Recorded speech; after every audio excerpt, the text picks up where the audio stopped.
नमस्कार मित्रों, मैं अविनाश दास कबीर आश्रम चरोटा से रैशनल कबीर यूट्यूब चैनल में आप सबका स्वागत करता हूं।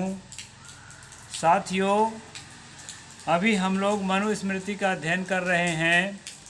8वां एपिसोड तक हो चुका है, 9वां एपिसोड होगा आज का। साथियों, धर्म की जड़ें बहुत मजबूत हैं और धर्म के नाम से जो कुछ भी चल रहा है उससे देश दलदल की ओर जा रहा है। ये आप प्रत्यक्ष देख रहे हैं। मणिपुर की घटना को तो आपने देखा ही है। इसके बाद जो है दूसरा घटना भी आपने देखा, बरेली में जब एसएसपी साहब पुलिस बल का प्रयोग करके रैली को रोका तो उसको डिमोशन करके और ट्रांसफ़र कर दिया गया। इसके बाद दोस्तों आपने देखा नूह में क्या हो रहा है, गुरुग्राम में क्या हो रहा है, पूरा मेवात क्षेत्र में क्या हो रहा है, आप देख ही रहे हैं। खून की होली खोली जा रही है दोस्तों धर्म के नाम पर। और ये धर्म की जो जड़ है वो धर्म ग्रंथों में है। इसलिए धर्म ग्रंथ हमें किस तरह से बांधते हैं हमारे मन को। कबीर साहब ने कहा था, खुल खेलो संसार में बांध सके न कोई, बाल न बांका कर सके जो जग बैरी हो। इसको दोस्तों कुछ लोगों ने इस साखी को बदल दिया और कहा कि जाको राखे साइयाँ मार सके न कोई, बाल न बांका कर सके जो जग बैरी हो। वास्तव में ये साखी इस तरह नहीं है दोस्तों। ये साखी जो है, खुल खेलो संसार में बांध सके न कोई, बाल न बांका कर सके जो जग बैरी होए। मानसिक रूप से स्वतंत्र हो जाओ, मानसिक गुलामी से अपने आप को निकाल दो, एकदम खुल के खेलो संसार में। ऐसा कबीर साहब कह रहे हैं। कोई कुछ नहीं कर सकेगा, तुम स्वतंत्र हो।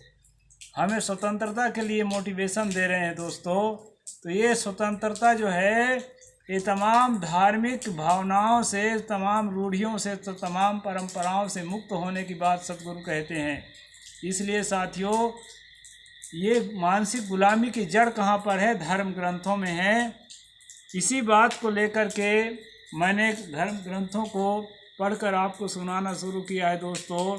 इस क्रम में मनुस्मृति से हमने काम शुरू किया है। तो अभी हम आगे बढ़ेंगे। आइए अब श्लोक नंबर 60 से हम शुरू करते हैं।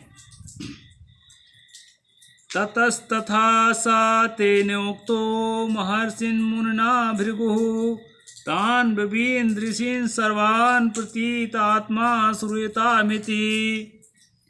यहाँ पर अभी हमने पिछले एपिसोड में ये जाना था कि मनु ने भृगु ऋषि को अपना उत्तराधिकारी सौंप दिया कि अब यही आपको धर्म की बात बताएंगे। इनको मैंने सब कुछ सिखा पढ़ा दिया है और जो है अब यहाँ से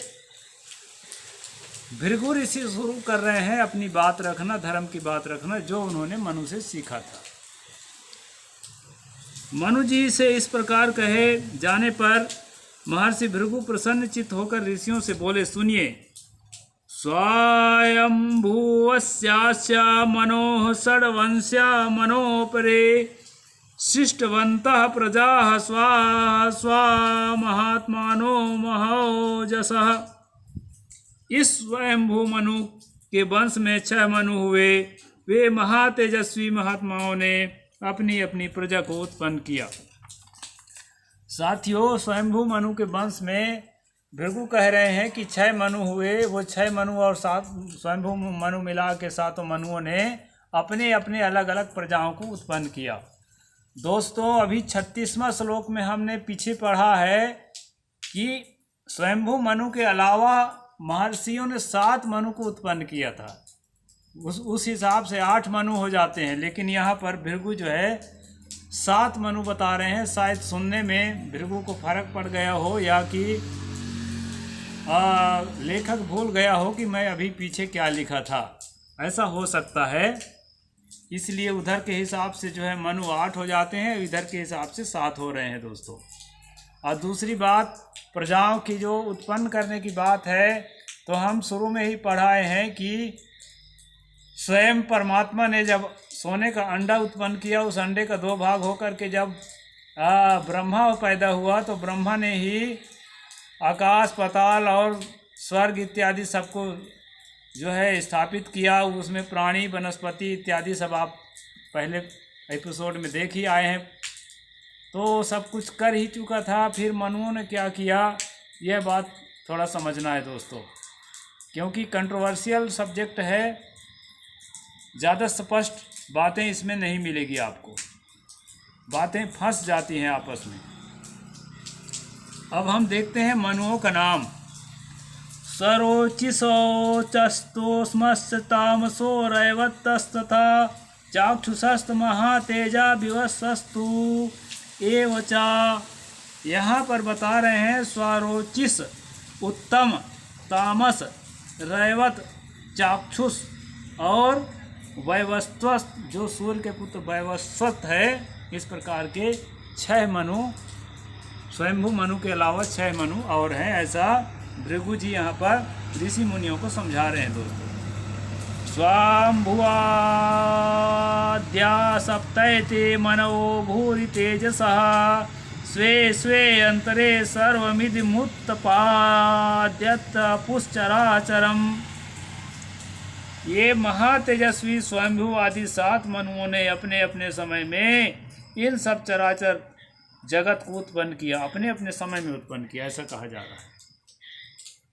चराचर जगत को अपने अपने पीरियड में अलग अलग मनुओं ने उत्पन्न किया। अब वहाँ पर हम पढ़े थे कि सभी 7 मनुओं को ऋषि मुनियों ने एक साथ बनाया।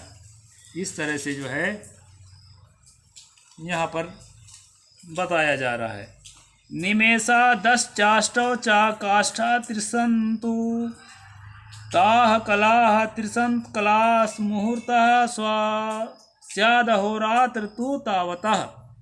यहाँ पर जो है अब समय का कालखंड को विभाजित करने के लिए पैमाना बताया जा रहा है दोस्तों। जैसे हम लोग वर्तमान में सेकेंड है, मिनट है, घंटा है और जो है दिन है, महीना है, साल है, इस प्रकार समय के कालखंड को गिनते हैं, उस प्रकार यहाँ समय के कालखंड को बताना भृगु जी चालू कर रहे हैं।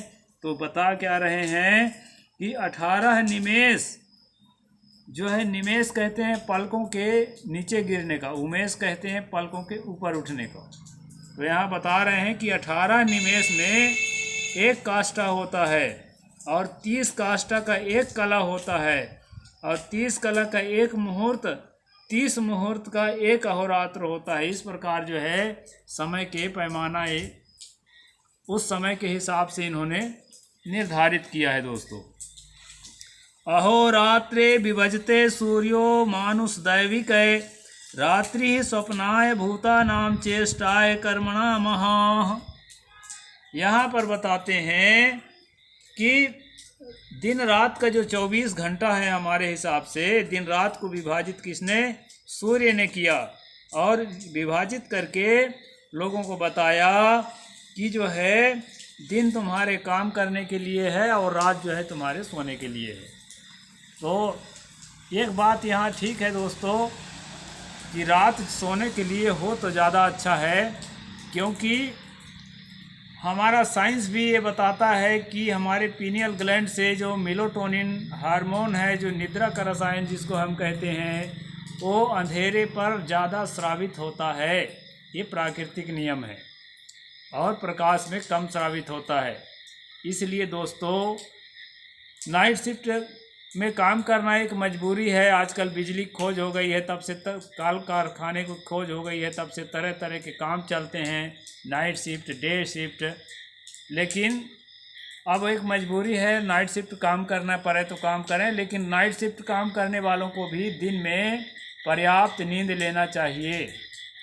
नींद के समय में दोस्तों हीलिंग प्रोसेस होता है, जिससे शरीर में जो टिश्यूज हैं, जहाँ टूट फूट हुए रहते हैं, जो सेल्स जो है डेड हो चुके रहते हैं, उस पर जो है नए सेल्स के निर्माण होते रहते हैं। इस प्रकार जो है ना हीलिंग के प्रोसेस के लिए निद्रा काल ही होता है। हमें गाढ़ी निद्रा, भरपूर निद्रा लेना चाहिए और अगर नींद नहीं आती है तो अपने चिकित्सक से सलाह लेना चाहिए दोस्तों।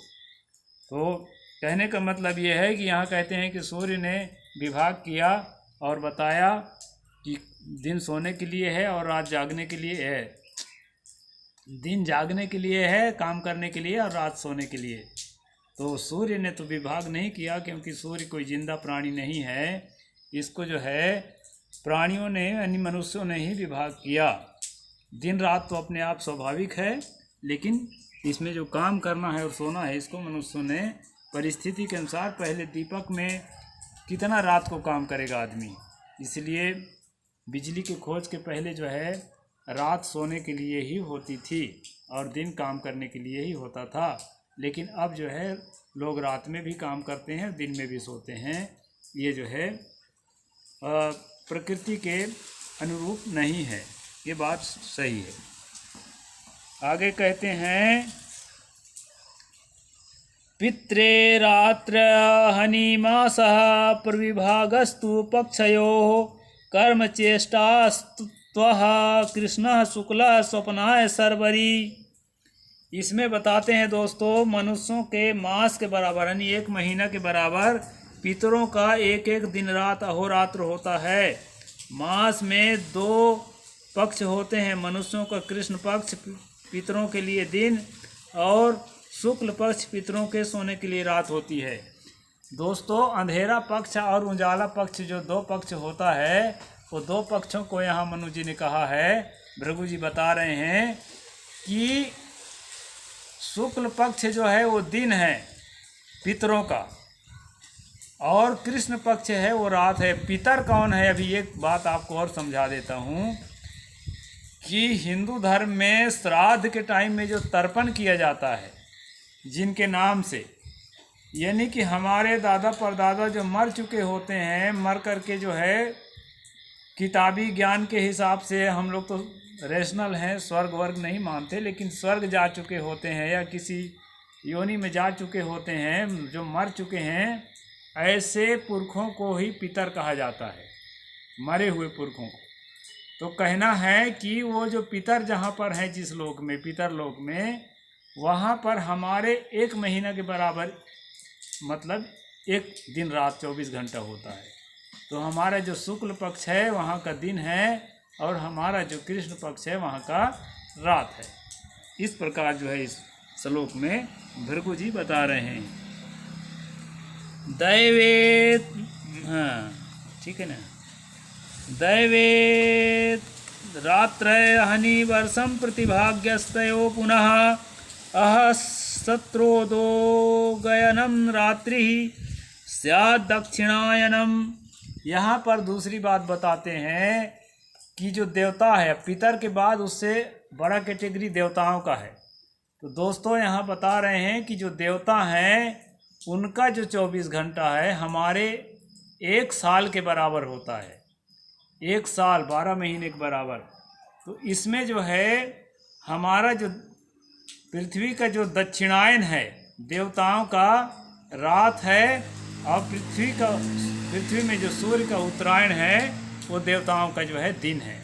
और उत्तरायण दक्षिणायन क्या होता है दोस्तों, उसको मैं बता देता हूँ।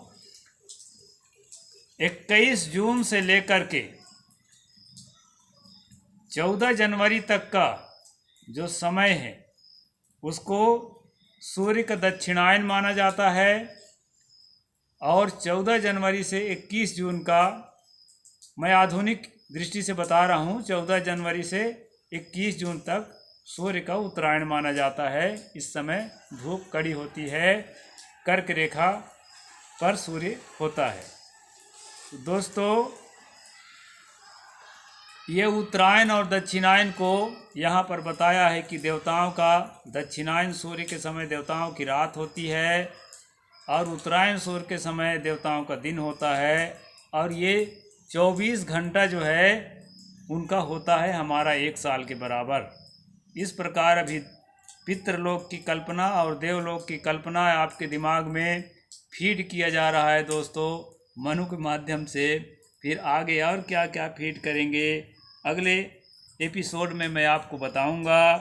इस एपिसोड को बहुत लंबा हम लोग नहीं ले जाएंगे।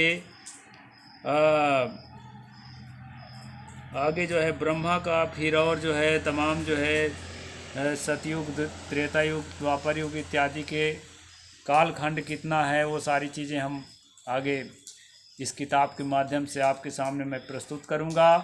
अभी 15 मिनट हो चुके हैं, आपको अधिक समय नहीं लगाऊंगा, अभी मैं यहीं पर पूरा करता हूं। जो साथी सब्सक्राइब नहीं किए हैं इस चैनल को सब्सक्राइब ज़रूर करें दोस्तों। मैं बहुत सारे ग्रंथों का मर्म आप सब तक पहुंचाऊंगा चैनल के माध्यम से, और एक एक पढ़ के बताऊंगा दोस्तों। और जहां पर समझ में नहीं आएगा तो बड़े विद्वानों से पूछ के बताऊंगा, लेकिन बताऊंगा ज़रूर। और आपको समझ में जो नहीं आती है उसको कमेंट बॉक्स में लिख करके ज़रूर मुझे पूछें, मैं आपको पूरा प्रयास करूंगा सही जानकारी देने का, और जो है सब धर्म ग्रंथों के मर्म को आप तक पहुंचाऊंगा दोस्तों। इसलिए जो है मेरे इस अभियान में आप साथ दीजिए, और रेशनैलिटी को आगे बढ़ाने के लिए इस चैनल को सब्सक्राइब करिए, लाइक करिए, शेयर करिए, और कमेंट ज़रूर लिखिए, बेल आइकन को प्रेस करिए, ऑल में नोटिफिकेशन ऑन करिए, ताकि अगला वीडियो भी आप तक आसानी से पहुंच सके। साहिब बंदगी, जय भीम, जय जोहार, जय संविधान।